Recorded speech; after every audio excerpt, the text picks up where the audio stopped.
ओम नमो भगवते वासुदेवाय। राधे राधे बहनों, स्वागत है सभी का मेरे YouTube चैनल पे।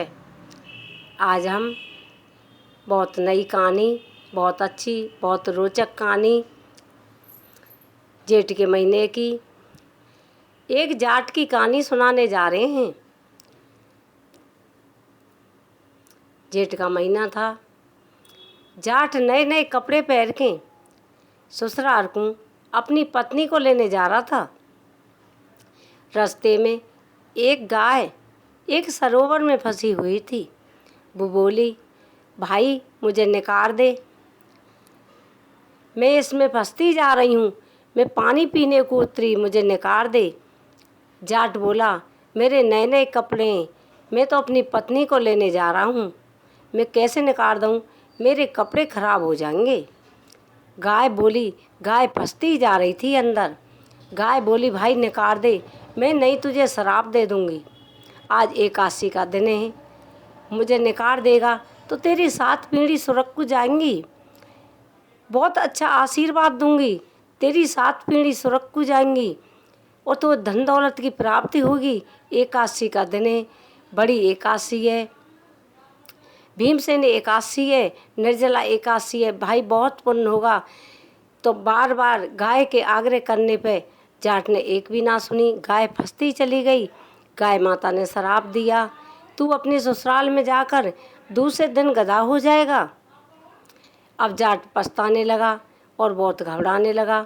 घबराता हुआ अपनी ससुराल पहुंच गया और जाकर बोले, जमाई जी आएंगे, जमाई जी आगे।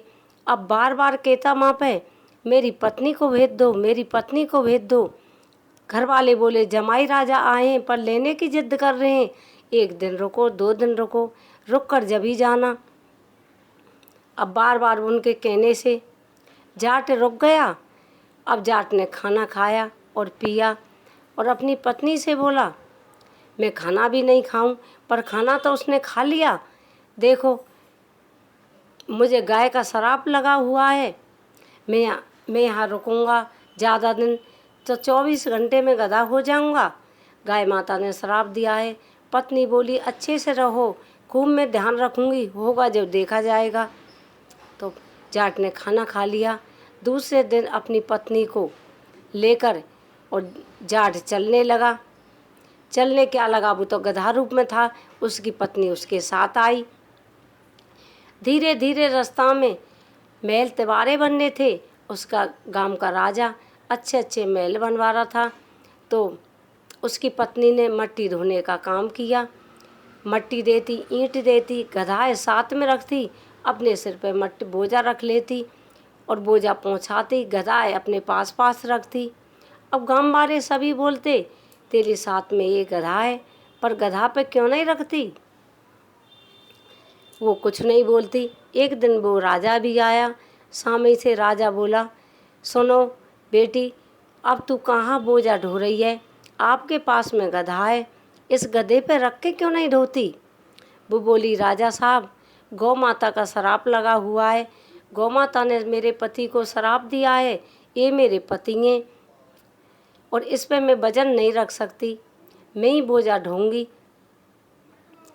अब राजा ने सारे गांव में डोरी पिटवा दी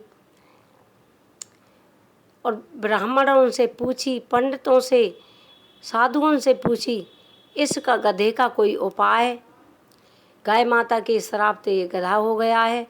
जब पंडितों ने देखा और बताया कि जो कोई 1 से 1 एकादशी निर्जला करी होए और उसके फल को इस गधे को दे दे तो ये मनस हो जाएगा। तो सारे गांव वाले आए और गांव वाले जुट गए, पर माँ पे ऐसा कोई भी नहीं जो उसने 1 से 1 एकादशी करी हो। किसी ने 21 करी, किसी ने 11 करी, किसी ने 1 भी ना करी। एक बुढ़िया आई और बुढ़िया बोली, राजा साहब 1 से 1 एकादशी मैंने करी है, पर मैं 1 से दे नहीं सकती। कि क्यों, मैंने अपने बुढ़ापे में सुरख नरक के कारण से मैंने एकादशी करी है। राजा बोला, मैं बहुत सारा धन दूंगा तेरे लिए और तू 1 से 1 एकादशी इस गधे को दे दे। बोली बुढ़िया कि राजा साहब 1 से 1 एकादशी का गधे को दे दूंगी तो मैं क्या करूंगी? मेरा तो भी जीवन है।